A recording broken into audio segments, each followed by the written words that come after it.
Good morning, everyone. Good morning, sir. We choose the problem is a restroom.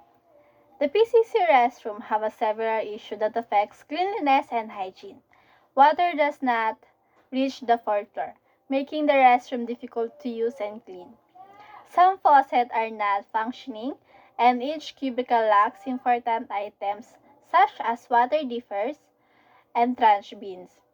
This problem creates inconvenience for students and result in unsanitary restroom environment. Origin or the root of the problem.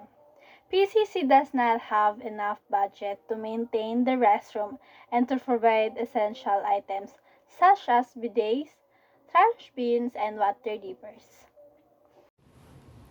Solution: I respectfully request that the PCC administration install a booster pump so the water can reach the fourth floor, repairs or replace the broken faucet, provide a water dipper and trash bin in every cubicle, and implement regular cleaning and monitoring to maintain proper hygiene inside the restroom. For our conclusion, addressing this concern will greatly improve the cleanliness, safety, and comfort of the PCC restroom. By approving the requested action, the school can ensure the sanitary environment and a better experience for all students and staff.